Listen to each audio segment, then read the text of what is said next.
Ich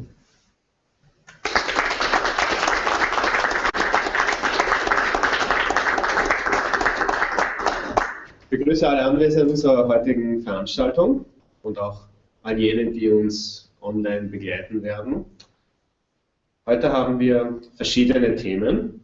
Wir haben eine Aussendung gemacht und werden direkt auf einige Fragen eingehen, die wir heute noch erhalten haben.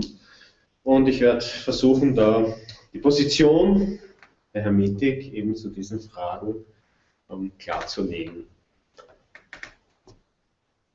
Die erste Frage, die ist oberflächlich gesehen schwierig zu beantworten, nämlich die Bedeutung von Gerechtigkeit. Wenn man tiefer reinschaut, ist es eigentlich eine total einfache Frage und da gibt es auch eine einfache Antwort. Das ist die Bedeutung von Gerechtigkeit. Ja, Gerechtigkeit ist eines der wichtigsten Sachen im Leben. Weil darin liegt schon ein Wort verborgen, Recht. Und die ganzen heiligen Schriften, die sprechen nur vom Recht. Ausführung des Rechts. Das bedeutet zum Beispiel das Alte Testament der Bibel hat keine grundlegenden anderweitigen Lehren, außer das Recht zu sprechen. Tausende Seiten, die einfach verschiedene Rechtspositionen erklären und wie wir gemeinsam ein gerechtes Leben, ein schöpfungsgerechtes Leben erleben können. So gesehen, die Bedeutung von Gerechtigkeit, ja, das Wichtigste in unserem Leben. Und da gilt es aber auch, dass wir unsere Perspektive zum Recht und zur Gerechtigkeit verändern. Denn da gibt es am Anfang zwei Varianten von Menschen. Die einen, könnte man sagen, materialistisch tendiert und die anderen zu geistig tendiert. Der materialistische Mensch neigt ganz am Anfang dazu, sehr harte Urteile zu sprechen. Das heißt, ganz am Anfang kann man auch solche Forderungen sehr oft finden, harte Strafen, harte Sanktionen, also ein hartes Urteil. Später, wenn der Mensch so in den anfänglichen Etappen seines Weges ist und so mehr vergeistigt ist und anscheinend mehr Mitgefühl und dergleichen hat, dann werden auf einmal die Urteile ganz weich, verharmlost und verwaschen. Das heißt, da schlägt unser Pendel genau in die andere Richtung und das ist aber noch immer nicht ganz gerecht, weil das findet man in vielen westlichen Gesellschaften, so ein verweichlichtes System, wo bestimmte Strafen einfach nicht in einer Harmonie zum kriminellen Vergehen oder dergleichen stehen. Könnte man so in der Art beobachten, dass heutzutage eine Vergewaltigung viel weniger bestraft wird als ein Finanzverbrechen, ein Steuerbetrug oder ja, dergleichen. Und da ist schon wirklich ein völliges Missverständnis. Bei dem einen passiert wirklich einem lebendigen Menschen etwas was über Jahre hinweg Folgen haben kann. Und beim anderen, ja, da geht es einfach um materielles Spielzeug. Man muss sich da auch die Relevanz klar bewerten lernen. Das heißt, ja, auf dieser Stufe schlägt ein Pendel in die andere Richtung. Doch im Laufe der Zeit, wenn wir auf dem spirituellen Weg sind, korrigiert sich das und unser Rechtssystem, wie wir das für uns selbst wahrnehmen, wird sich auch anders für uns widerspiegeln. Das bedeutet, wir werden wieder zurückgehen zu den klaren Sanktionen, die uns in den Heiligen Schriften beschrieben werden, näher gebracht werden, um Gerechtigkeit zu schaffen. Wir sehen die Sachen dann nicht mehr ganz weich, verharmlos, sondern wir sehen die harten Konsequenzen, die bestimmte Vergehen mit sich bringen und dann bewerten wir auch die Welt ganz anders. Das heißt, ganz am Anfang, der materielle Mensch ist viel zu hart, der spirituelle Mensch auf den anfänglichen Etappen viel zu weich. Im Laufe unseres spirituellen Wegs, unserer Entwicklung, pendeln wir uns wieder in der Mitte ein, was eigentlich dann der richtige Weg ist. Nicht zu viel nach links oder nach rechts, sondern wirklich ein mittlerer Weg, wo wir wirklich gerecht, das heißt in der Harmonie dieser beiden Waagschalen sind. Und nicht das eine zu stark bewerten, aber Verbrechen in einer Art und Weise bestrafen. Das bedeutet auch, dass wir nicht Verbrechen durchgehen lassen müssen. Und da gibt es sehr viele Fehlinterpretationen in christlichen Schriften, wo man da so Christus so aus dem Kontext herausnimmt und meinen würde, ja, Christus war gegen die Bestrafung und dergleichen. Das kann nicht sein, weil Christus hat in einer Zeit gelebt, wo das Rechtssystem das Fundament einer Religion war. Das bedeutet, wenn jemand versiert war in den Heiligen Schriften, im Alten Testament, in der Tora, dann ging es lediglich um Recht. Das heißt, Recht zu sprechen. Natürlich, dass man auch da reflektieren muss mit sich selbst. Wann ist man wirklich bereit, Recht zu sprechen? Und da hat Christus eben uns auch einen Weg gezeigt. Sein Urteil ist gerecht. Und aus diesem Bewusstseinsstand heraus konnte er auch Recht sprechen und urteilen. Das bedeutet, er hat sich wirklich so in dieser Position gesehen, dass er das bewerten kann, dass er Recht sprechen kann. Und das sehen wir auch, das ist nicht irgendeinem äußerlichen Richteramt zugesprochen worden, sondern damals war das ein Rat der Weisen, die eben Recht gesprochen haben. Das waren religiöse Autoritäten, die eben in diesen Schriften bewandert waren.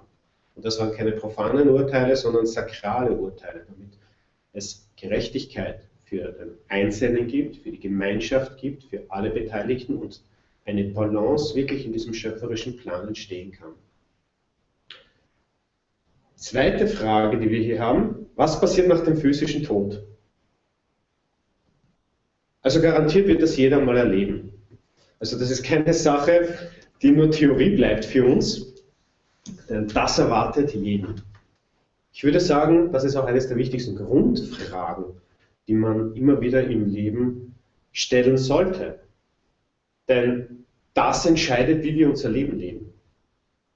Wenn wir materialistisch die Welt betrachten und denken, ja, wir haben diese irdische Inkarnation, so wie wir durch den Darwinismus so erfahren haben, wir haben uns da so halt hinentwickelt und erleben aus biologischer Hinsicht ein Leben und danach ist alles vorbei und unser Gehirn ist da der große Beherrscher und dergleichen und ermöglicht uns das Leben mit bestimmten Organen und so weiter, dann haben wir es in einer Art und Weise schwer. Also eine Sichtweise, die macht uns das Leben schwer.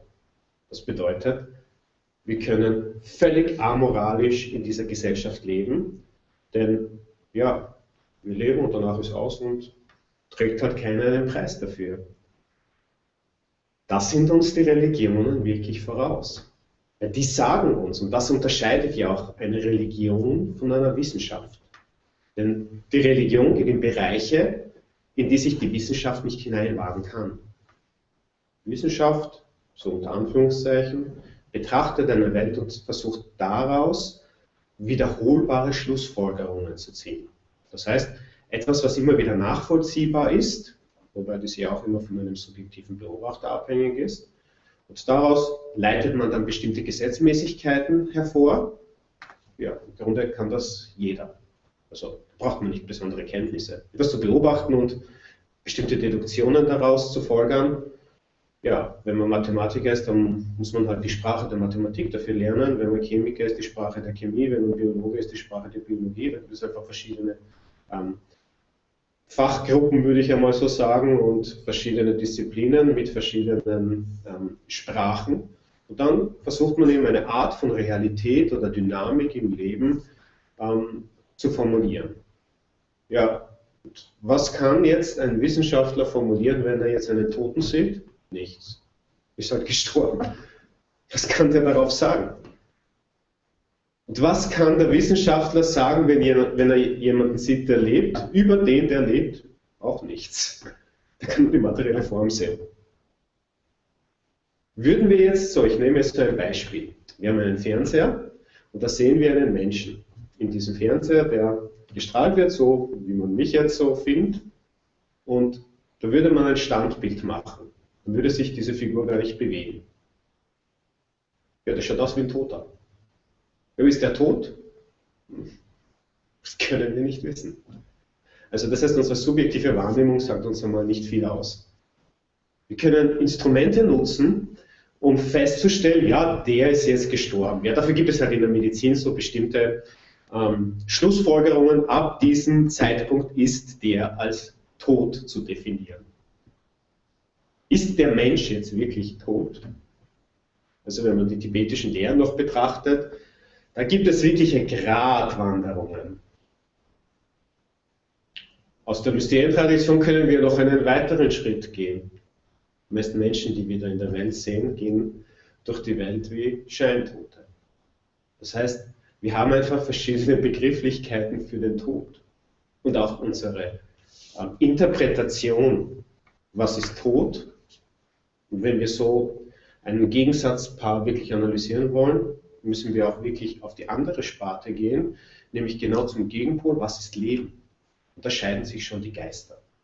Denn wissenschaftlich tut man sich so scheinbar sehr leicht zu sagen, ja, das ist tote Materie. Wobei hier gibt es schon Verwaschungen in der Wissenschaft, wo man sich schon gar nicht mehr so ganz eindeutig ist, was jetzt wirklich tot ist und was nicht. Und dann hat man halt so eine Differenzierung zwischen organisch und anorganisch so in die Welt gesetzt und dergleichen. In den alten Kulturen hat man die Welt ganz anders betrachtet. Da hat man einen Dialog mit der Welt geführt, hat man kommuniziert mit der Natur und hat auch die Natur als etwas Lebendiges, als eine Wesenheit anerkannt. Und da hat alles dazu gehört. Da hat unser Kosmos dazu gehört, so als gesamtes Schauspiel. In der heutigen Zeit, es ist erstaunlich, wandelt sich unser wissenschaftliches Weltbild wieder dorthin, was vor Jahrtausenden eine Selbstverständlichkeit war. Nur die haben halt andere Begriffe benutzt, die erscheinen aus heutiger Sicht mehr oder minder religiös oder aus einem Aberglauben oder heidnisch oder welche Begriffe man auch da verwenden will, spielt ja keine Rolle. Nur weil man heutzutage ein paar technischere Begriffe hierfür verwendet, die logischer erscheinen, heißt das nicht, dass das wirklicher ist oder dass das damals wirklicher war. Also da bedarf es einmal einer ganz starken Differenzierung. Ist das wirklich, was wir heute als wissenschaftliches Weltbild haben über Tod oder Leben, mit der Realwirklichkeit in Harmonie? Oder haben da einfach bestimmte Menschen nicht weiter gefragt? Weil es ist ja immer nur eine Sache der Frage. Weil wenn ich da jetzt einen toten Körper sehe und sehe, ja, das ist tot, da ist der Mensch gestorben, aber was ist dann der Mensch? Was ist der Indikator in der ersten, zweiten Sekunde, wo dieser Körper tot ist, was den Menschen ausmacht? Also die Organe können es einmal nicht sein, was der Mensch ist. Weil die sind ja noch immer da. Und da stellt sich halt wirklich eine Seinsfrage. Wenn wir einen toten Körper sehen, so ein paar Sekunden nach dem Todesprozess, nach dem Vorgang, da ist alles noch vorhanden, körperlich gesehen. Da sind alle Organe noch da. Alles ist noch da, sogar sein Gehirn ist noch da. Vielleicht kann man sogar noch Gehirnfunktionen so im Nachhinein als Stimuli erkennen. Aber ist der Mensch als Mensch wirklich da? Und da beginnt nämlich das große Tabuthema der Wissenschaft. Die Wissenschaft weiß nicht, was der Mensch ist. Solange wir nicht wissen, was der Mensch ist, können wir auch die Frage nicht beantworten, was ist Leben oder was ist Tod. Weil wir ein total entstelltes Bild darüber haben, was der Mensch in Wirklichkeit ist. Und die Mysterien, die Hermetik und dergleichen, die betrachten den Menschen als etwas ganz anderes. Auch im Alten Testament der Bibel wird der Mensch als Adam ganz komplex, als etwas ganz anderes formuliert, als das, was wir in den heutigen Religionsgemeinschaften finden oder womit man versucht, uns abzuspeisen, wenn man dort genauso wenig Verständnis hat. Hier in diesem Zusammenhang ist es ja besonders gravierend, dass die östlichen, ich würde sagen, Geheimlehren identisch sind mit den westlichen Lehren des Alten Testaments über den Menschen. Also dort erfahren wir, wie der Prozess ist, wie Mensch Mensch wird und wie sich der Mensch entwickelt und zum Menschen wird. Das heißt, derzeit befinden wir uns also auf einem Stadium, wo wir am Anfang des Menschseins sind. Wir sind noch nicht so in der Krönung des Menschseins, denn unser Bild des Menschen ist ja auch völlig verzerrt. Wir glauben, der Mensch, das ist der, den wir so jetzt auf der Erde erleben, der hat da 2 Hände, 2 Füße, 2 Augen. Ja, aber was passiert dann mit jemandem, der nur ein Auge hat? Ja, ist auch ein Mensch.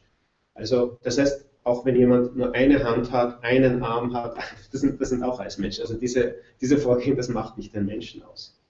Aber gehen wir das weiter? Ist der Mensch nur das, was wir hier sehen und als Mensch identifizieren, so als Unterschied zum Tier, oder ist der Mensch viel mehr?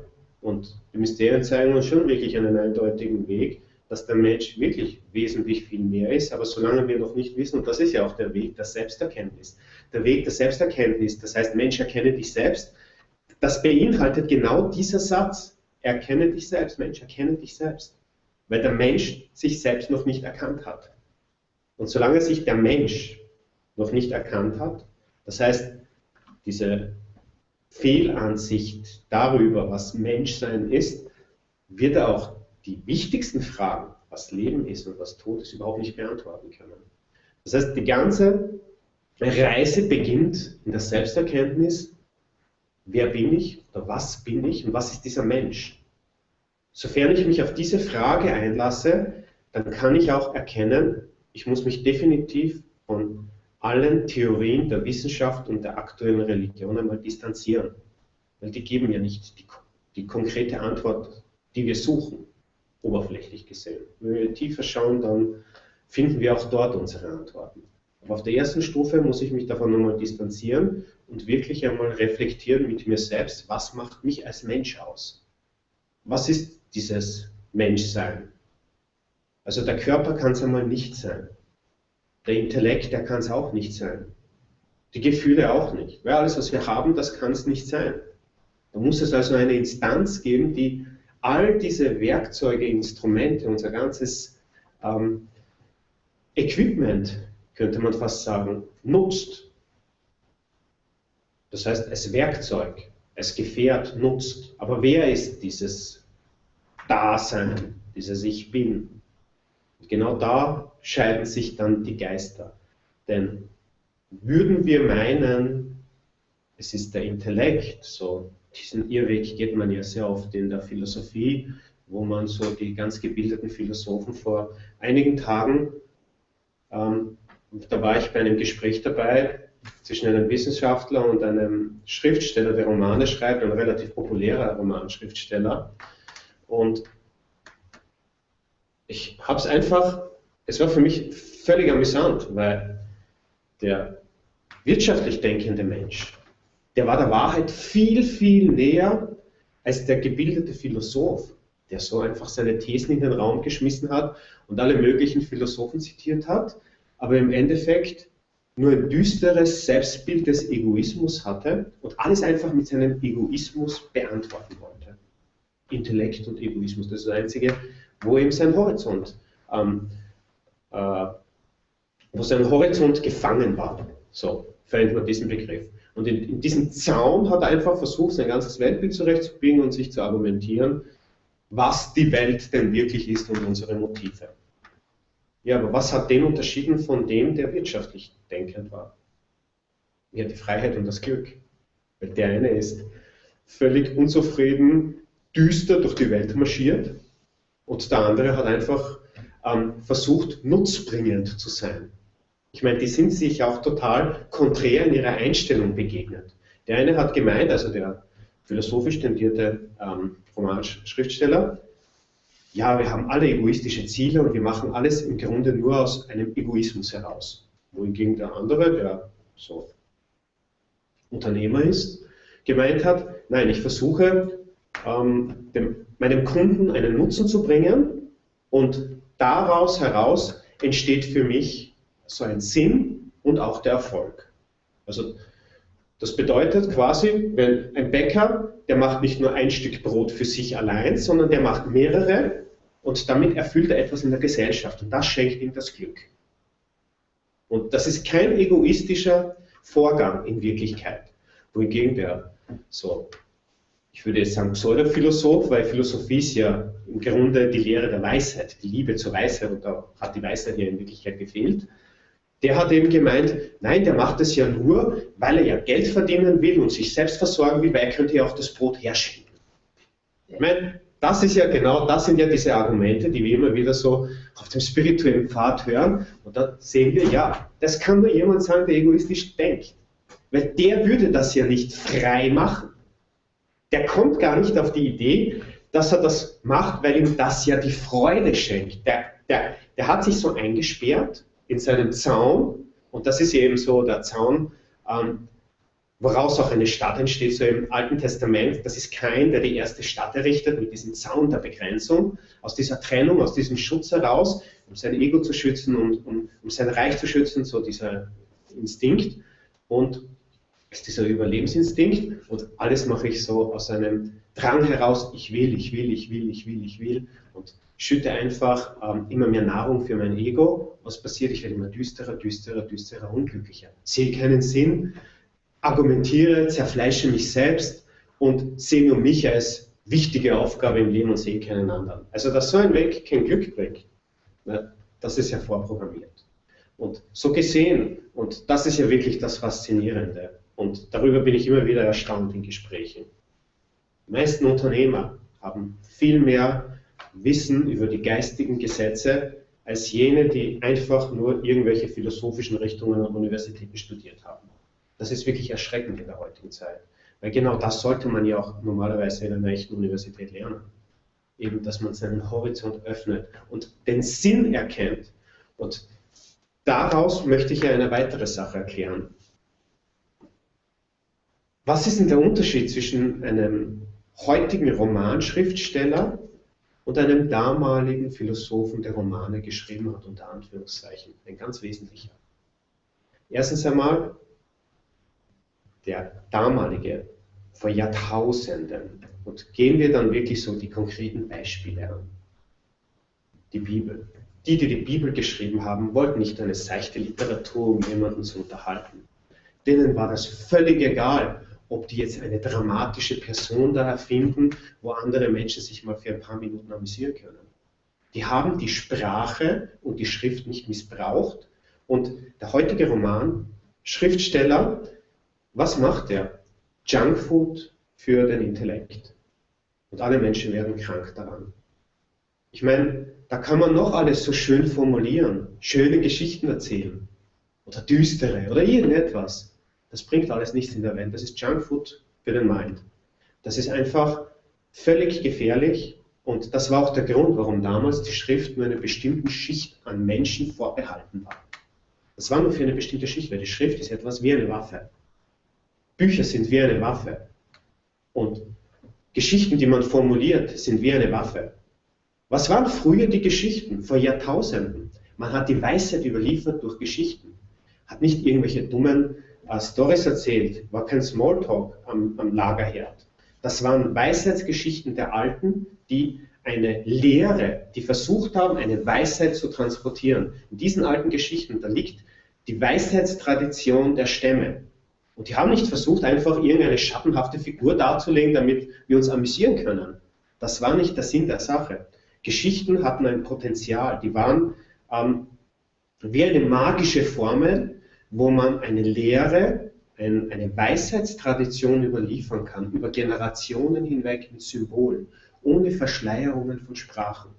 Und wenn heutzutage jemand die Schrift missbraucht für irgendwelche billigen Romane, um Menschen zu amüsieren oder Theaterstücke, na kein Wunder, dass das jahrhundertelang verboten war. In manchen Religionsgemeinschaften war das verboten. Diese Art von Kunst war verboten. Warum? Beispiel: Heutzutage vergleichen sich ja viele liebend gern so mit griechischen Dramatikern, aber der Unterschied vom heutigen Dramatiker zum griechischen ist dieser. Damals waren das Mysterientheaterstücke. Dort war eine tiefe Weisheit verborgen im gesamten Stück. Dort hat man mit Archetypen gearbeitet. Dort hat man Symbole belebt, um sie mit einer Information zu verbreiten. Das heißt, Menschen konnten teilnehmen an einem Schauspiel, an einem Ritual, wo bestimmte Kräfte uns gezeigt wurden und darin war eine Botschaft, eine Weisheit.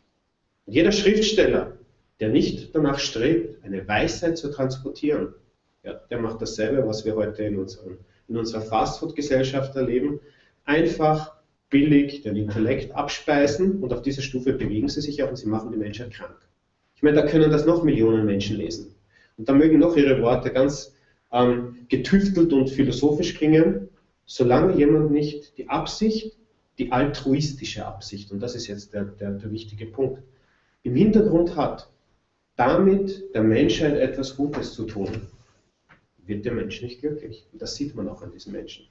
Viele Unternehmer sind glücklich, weil heutzutage, und das ist wirklich ein Trost, weil gerade Unternehmer nicht nur darauf aus sind, erfolgreich zu sein, besuchen gerade auch Unternehmer insbesondere zahlreiche Veranstaltungen, Berater, Workshops und dergleichen, damit sie ihre Persönlichkeit dementsprechend verändern.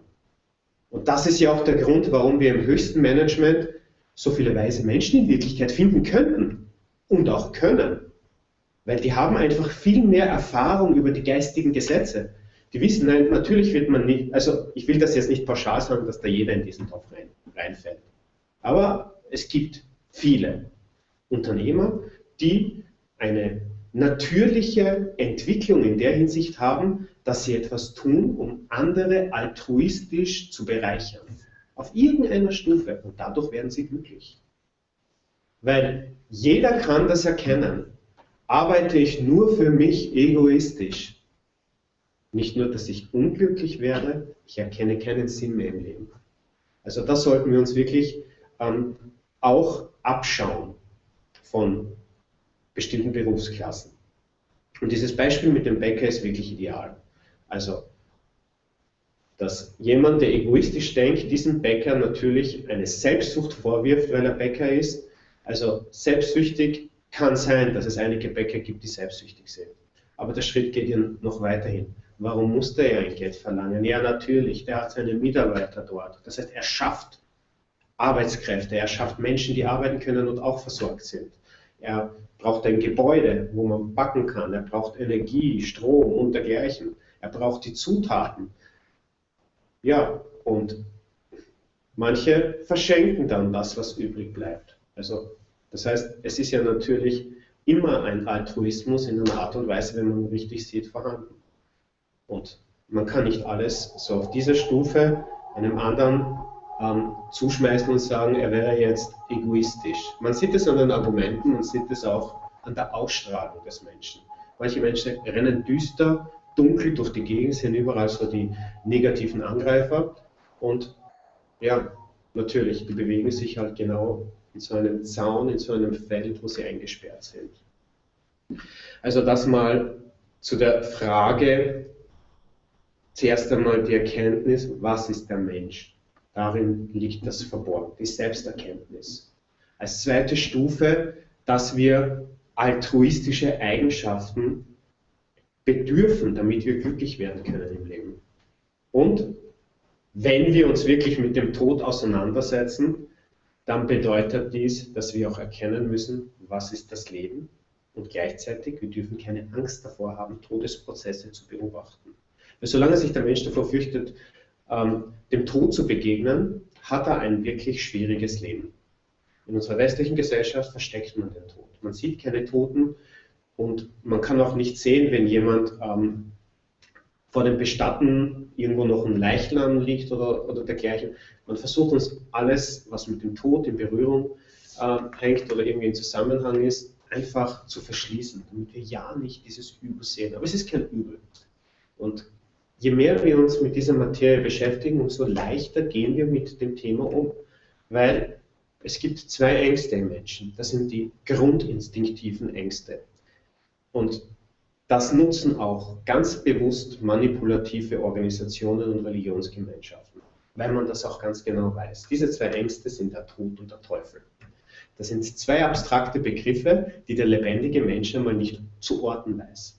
Das heißt, solange der Mensch noch lebt, weiß er ja noch gar nicht, was der Tod ist. Also, und die anderen Toten, die sind halt nicht da, mit denen kann man sich darüber nicht austauschen. Das ist genau der springende Punkt.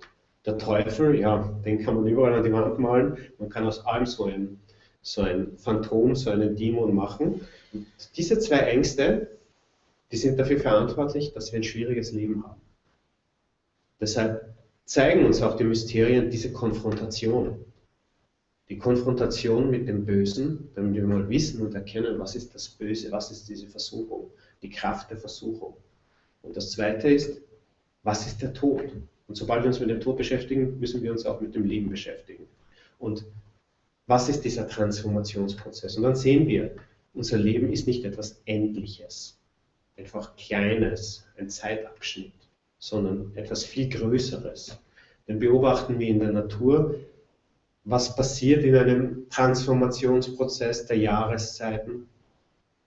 Ja, ein Jahr vergeht, das nächste Jahr folgt. Und in der Natur können wir genau dieses Beispiel erleben, was auch mit den Menschen passiert. Das ist einfach ein Zyklus. Ein Weiser hat es einmal so formuliert, unser derzeitiges Leben ist einfach wie eine Perle auf einer Perlenkette und manche Perlen sind eben bunter, manche sind weiß, manche sind schwarz, aber das nimmt nicht der gesamten Kette die Schönheit. Und das müssen wir uns auch klar machen, auch wenn wir von außen jemanden beobachten, der scheinbar ein Übeltäter ist, ein ganz düsterer Krimineller in diesem Schauspiel des Lebens. Ja, das ist halt eine Perle, die notwendig ist auf dieser Kette. Und auch wir haben solche Perlen in unserem ganzen System drinnen. Das heißt, in unserem Schmuckstück haben auch wir die dunkelsten Perlen, aber wir haben auch die hellen Perlen, die bunten Perlen und diese gehören alle dazu, damit unser Schmuckstück vollkommen wird. Und wenn wir dieses Bild in uns lebendig werden lassen, dann werden wir auch nicht ganz so schnell in diese Schablone reinfallen, dass wir das Leben von einem anderen verurteilen, negativ bewerten, weil dann sieht man, ja, das ist notwendig. Heißt aber nicht, dass wir auch mit voller Strenge vorfahren, denn wir verurteilen nicht den Menschen, sondern die böse Tat.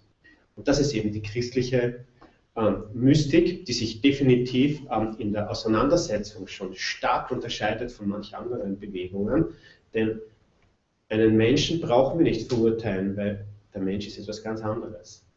Die böse Tat natürlich, die können wir nicht als gut heißen. Wenn jemand etwas Böses macht, ist das Böse, bleibt das Böse und dafür gibt es halt Konsequenzen für alle Beteiligten. Und wir sind ja in einem Boot gemeinsam und wenn einer eine Übeltat macht, erleben wir alle gemeinsam diese Übeltat, weil wir gehören alle zusammen, das heißt Zellen eines Körpers und so kann man das auch sehen, wenn in einem Körper ein Versagen ist bei einem Organ wie dem Herz, dann stirbt halt der ganze Körper und der Mensch dazu. Also jetzt auf der physischen Ebene, dieser menschliche Körper. Und da kann man auch nicht sagen, ja, das Herz ist jetzt daran schuld. Nein, das ist die Schuld des gesamten Organismus. Wir alle hängen miteinander zusammen. Diese Zellen hängen alle miteinander zusammen. Wenn wir das einmal durchschauen, dass wir so ein Teil, wie eine Zelle von einem menschlichen Körper sind. Und jetzt möchte ich einfach dieses größere Bild einmal transportieren, damit wir immer mehr Zugang bekommen zum wahren Menschen. Weil wir als kleine Zellen des großen Menschen bilden gemeinsam die Menschheit. Und diese Menschheit, die wir hier erleben, so auf der Erde, das ist noch nicht das Gesamte der Menschheit. Und man könnte sagen, ja, davon gibt es viele. Und gemeinsam, und die sind auch in einem höheren, die sind auch Zellen in einem höheren Menschen. Und Adam war nicht diese kleine mickrige Zelle, wie wir das hier erleben, sondern wenn in der Schöpfungsgeschichte von Adam gesprochen wird, das ist ein Bewusstsein des Menschen, was viele Etappen darüber steht. Das heißt nicht nur, dass wir jetzt Zellen von einer Menschheit sind und Adam wäre jetzt die Menschheit, sondern auch die Menschheit ist eine Zelle in einem höheren und wenn wir dieses Konstrukt ein bisschen höher bearbeiten, dann kommen wir irgendwann mal zum Bewusstsein, zum kosmischen Bewusstsein von Adam. Und da sehen wir auch, wie weit wir von wahren Menschen in Wirklichkeit entfernt sind. Unser Bewusstsein reicht gerade so bis zu unserem Körper und im Kosmos, was ist schon unser kleiner, geringer Körper als Bewusstsein, also relativ wenig. Und so ist es auch mit der Bedeutung von unserem Bewusstsein. Denn welche Bedeutung hat eine Zelle in unserem Körper? Wir nehmen eine auf und scheiden eine aus. Und so ist es auch im Kosmos. Das heißt, es ist diese Gratwanderung der Bedeutungslosigkeit, aber auch der großen Bedeutung, ja, die einzelnen Zellen machen den Körper aus. Denn gemeinsam sind sie der Körper Mensch. Würden alle diese kleinen nichtigen fehlen, würde es ja diesen Menschen nicht geben. Also das heißt, wir tragen eine ganz wichtige Rolle im Menschen und gleichzeitig als anderen Pol eine völlig unbedeutende. Und in dieser Balance findet eben Menschenleben statt. Gut, ich bin einmal so auf ein paar dieser Fragen eingegangen und beim nächsten Mal werden wir wieder auf weitere Fragen eingehen. Dann danke ich mal für die Aufmerksamkeit. Vielen Dank.